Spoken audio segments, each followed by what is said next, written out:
Apologue recorded live at 4ZZZ Studios, Neon Brisbane on 102.1 FM and broadcast across Australia on the Community Radio Network. You're listening to ZedGames. ZedGames brings you the best in gaming news, reviews, community and culture. Want to reach out? Share your hot take? Or do you just want to share your favourite game? Find us on socials at ZedGamesAU.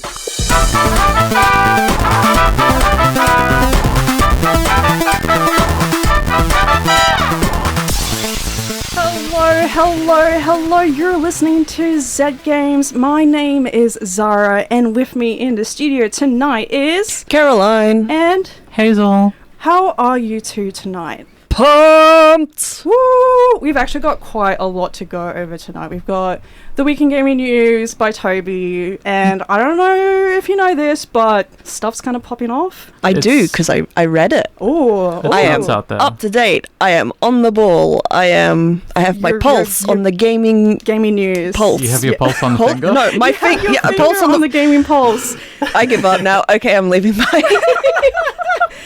Anyway, why don't we just hop straight into the Week in Gaming News? Sure. Go ahead. Let's dive right in. Splish. This week in gaming news, Palworld tops the gaming charts and rumour mills, a dismal prediction for game devs in 2024, and some special gaming bites. For those living under a rock, this week has been dwarfed by the unexpected boom of Palworld into the gaming stratosphere. The monster collecting survival game Palworld has not only beat out opening week records set by Cyberpunk 2077, Elden Ring and Hogwarts Legacy selling over 7 million copies in the last 5 days since release, but it has also beaten Valve's own Counter-Strike 2 all-time peak player count, becoming the second most played game of all time, with over 1.86 million concurrent players. However, this has not come without hiccups. The game was released on early access on Steam and game preview on Game Pass, so bugs are to be expected. But Steam and Microsoft are publishing different versions, each with their own bugs and server issues that have required emergency meetings with Epic Games' backend, and individual updates with expectations that they won't coalesce until crossplay is established in the future. Until then, Microsoft players will have to deal with a lack of dedicated servers and slow updates, and the quality of life updates seen with Steam users. Internally, developer Pocket Pair has had to deal with a slew of press and player accusations, with community manager and CEO reporting to have been dealing with death threats, slanderous comments and outlandish claims, some of these being claims they ripped off Pokemon, and have utilised AI to either create the monsters in-game or that Gen AI was used in the game.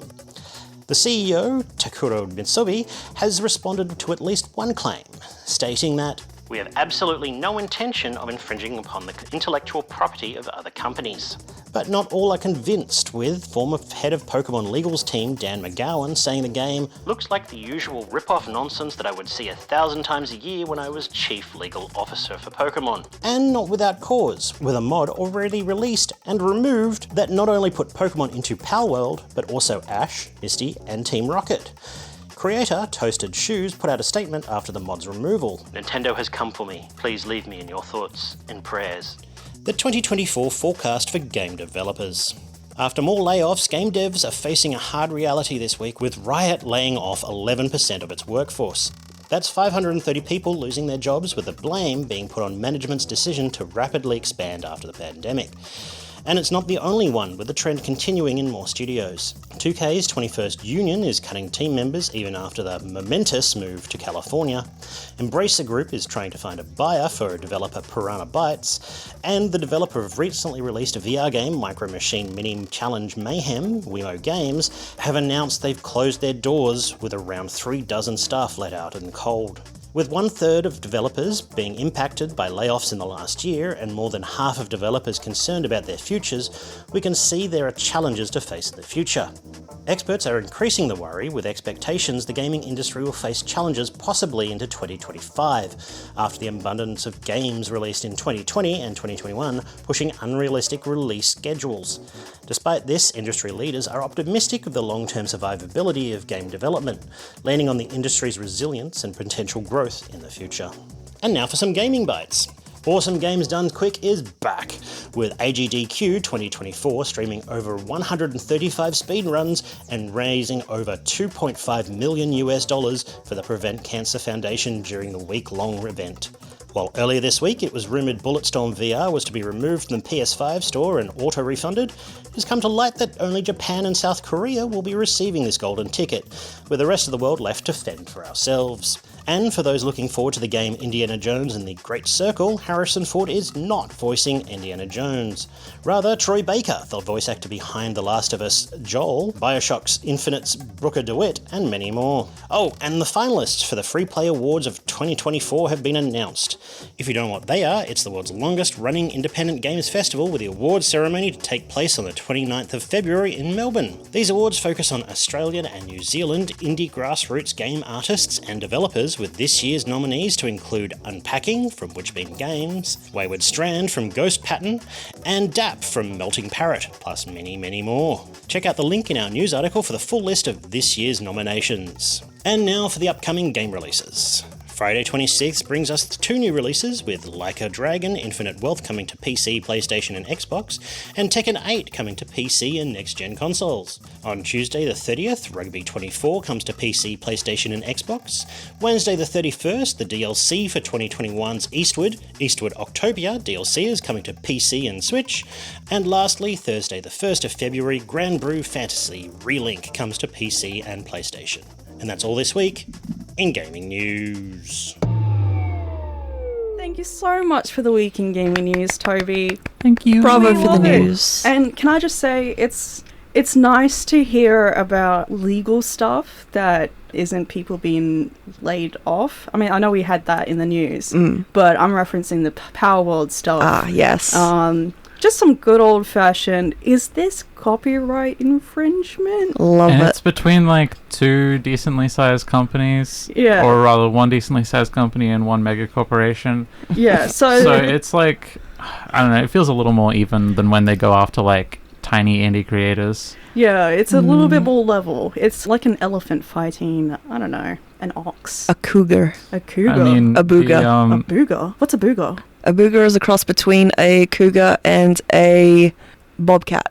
You're I think making that up. No, I read it on tumblr.com. Yes, it's absolutely made up then. No, tumblr.com would never lie to me. What are you talking about? I think Toasted Shoes put it best with the statement, "Nintendo has come for me. Please leave me in your thoughts and prayers." Like, it's not the first time that some sort of Pokemon copycat has entered the market and people have been like, oh, it's gonna get sued. What was that one that was like an MMO? Tem Yes, World? Tem. Oh, yeah. Temmie something. No, Oh. Temmie is a character from Undertale. Oh, yeah.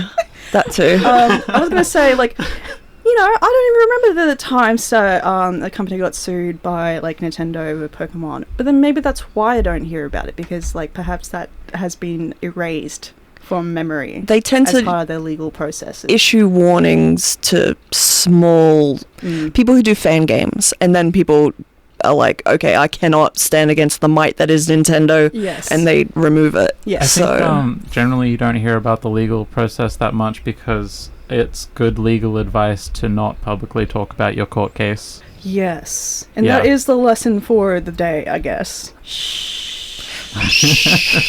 Talk to your lawyer.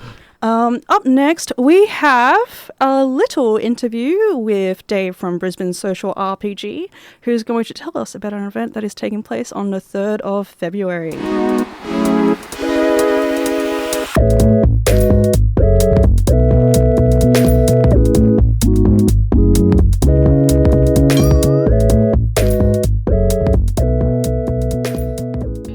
Let's dive right into it. Let's start with you, Dave. Why don't you introduce yourself? Hi, my name's Dave Eden. I am a Brisbane local. People listening on 4ZZZ might recognise me. A couple of years ago, I used to participate a little bit in Radio Reversal. People would always call me up and we'd have chats about things. And I'm also really, really involved in the role-playing game scene in Brisbane. Stunning. And I'm a middle-aged man who lives in Zahra. All right, so we're here to talk about Brisbane Social RPG. So what is Brisbane Social RPG and what do you do? Yeah, cool. So Brisbane Social RPG is a really loose, informal group of people that have come together because they love role-playing games. They love the breadth of role-playing games, so lots of different systems, lots of different styles. But also role-playing games often have like quite hard barriers of entry. So, you know, the books are expensive, you need to make time commitments, and you've got to find a group of people to play with. So part of our commitment is to kind of organise games that are free or as cheap as possible,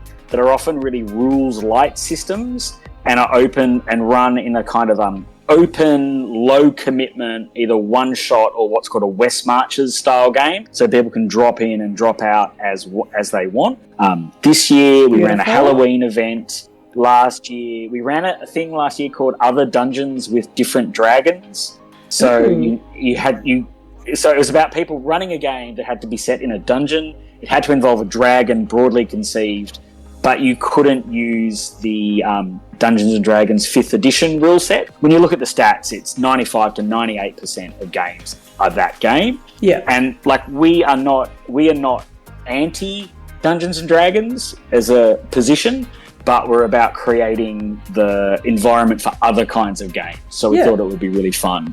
Because there are other game systems that aren't D&D, and they all deal with a lot of things in a lot of different ways. There's so many interesting and creative games out there, and the different styles of games really create quite different styles of play and really quite different imaginative experiences as well. So it's the more different styles people can encounter with, I guess you'd see those parallels with like video games, right? Like, do you only ever want to just play one style of game? Different games create different experiences. Yeah, so you have an event coming up. Why don't you tell us a bit about it? Yeah, super excited. So we've got this event coming up on the 3rd at the Clubhouse Maruka, so the 3rd of February, and it's called Neon Brisbane. The idea behind it was to basically go out and say, can you create a game, like a role-playing game adventure, that's set in like a future Brisbane that never happened, right? Or a different Brisbane that never happened. So take cyberpunk elements, Brisbane culture and history, and mash them all together and see what you get. And people have just really run with that. So we've got this I do have to ask. A huge amount of games. I do have to ask. Go for it. Is the Hungry Jacks a respawn point? Well, see, that's really interesting because I think some of the games that people are talking about, the Hungry Jacks is a respawn point, and there's a real kind of age experience because that really means a lot for a lot of the GMs. For a bunch of kind of the older GMs, there's lots of kind of talk about, you know, Stefan from like and Stefan's Needle, the Joe Bjorkia Peterson years. People are really just pulling on those cultural and shared, and that kind of imaginative, shared, collaborative storytelling is just fantastic. Yeah, you really can't get it anywhere else except in like that kind of setting of just like people pitching together ideas, building on top of each other, like constructing these narratives and these worlds and these characters together. It's a form of like playing pretend that we didn't really get to play since we were 5. Totally, and I think I think people feel the real need for it at the moment. Yeah, you know, considering what's going on in our lives, close to home and in the world, and in our historic moment. I think the idea of coming together and creating stories together is really good for us.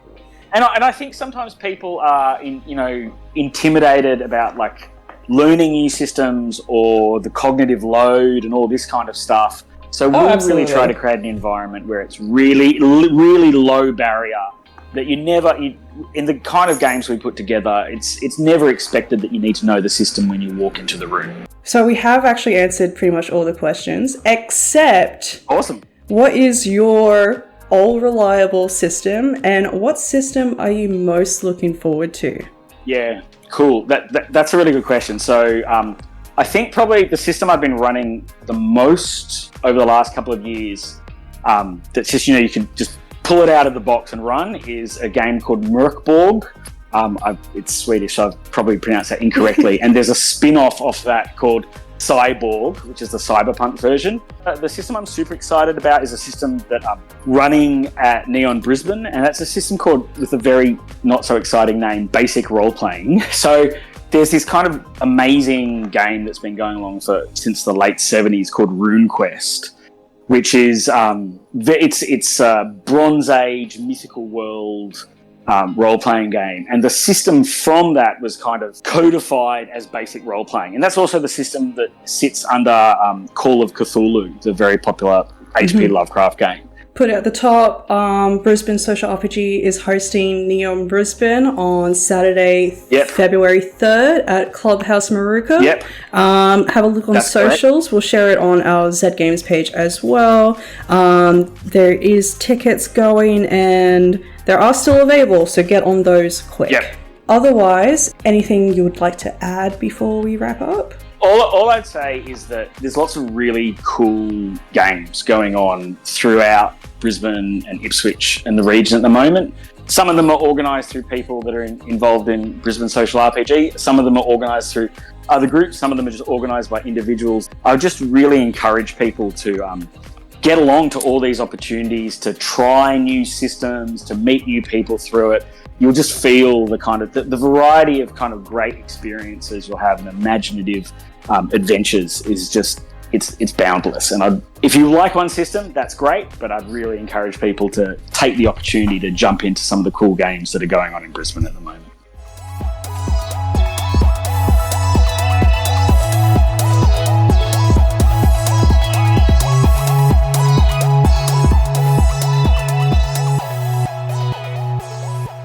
My name is Zahra, and with me in the studio tonight is Caroline and Hazel. Hi. You're listening to ZedGames. And Caroline, what is that you have in your hands there? It's my phone. Your phone. And on my phone is a review. You sound like you inhaled a fly. Or perhaps a Gnorp. A Gnorp. A Gnorp. A Gnorp. Gnorp? What the hell is a Gnorp? Okay. Open brackets. Close brackets. Gnorp Apologue. That is the game. And I'm going to start by reading the Steam description. Okay. The Gnorp Apologue is the journey of the Gnorps as you guide them towards their goal of delightfully excessive wealth accumulation. They just like me. Yeah. For real. They're a bunch of little pixels. Anyway, this game was published and developed by Maiko and released on the 15th of December. It's described as a strategic incremental game. There's a rock. You hit it to make those delicious, delicious shards fly out.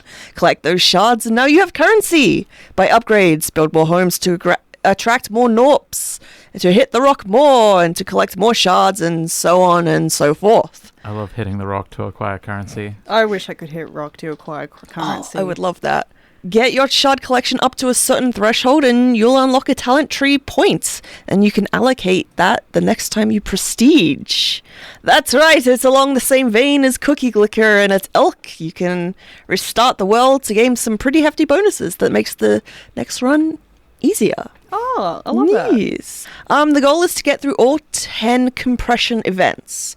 When the shard stack gets too high, a compression event triggers. What is a compression event? Well, that's, as the name suggests, the shards get compressed. Okay. So that the next compression event is harder to achieve. Basically, it squishes the shards. It squishes the shards. Yes, so... Why does that make that harder, though? Because you need to get the stack to a certain height to unlock the next compression event. You have to fill up a jar with shards, and they make all the shards smaller. Yes. It's like filling up a box with like paper, but you squash down the paper. You squash the paper, and then you put more stuff with paper, and then you squash the paper even more, and then you fill it up with even more squashed paper, and so on and so forth. It just keeps compressing and compressing, and it's very good. It's basically numbers go up, but shards go up. Yeah, shards go up. The talent tree isn't like a skill tree where you unlock a buff permanently. You can change things up each run, and this makes trying different strategies easy and fun. Especially as I don't think it's designed for you to unlock all of the talents. So picking what ones you're going to use is a big part of the gameplay. The dev is also planning on adding a hard mode, which will change up the gameplay for added challenge. Also, the art style is great. It's kind of old retro a few pixels. It looks very with some nice Nidhogg. funky colors. Yes, it did remind me a bit of Nidhogg. Yes. Nidhogg, like black background with like white and bright colored pixel art. Yes. The only colors is the shards as they compress. They get different colors and get a bit all... Yes, very descriptive. Sorry. This is an auditory form after medium after all. So. Yeah. And you can also change... There's a small selection of different color palettes that you can have.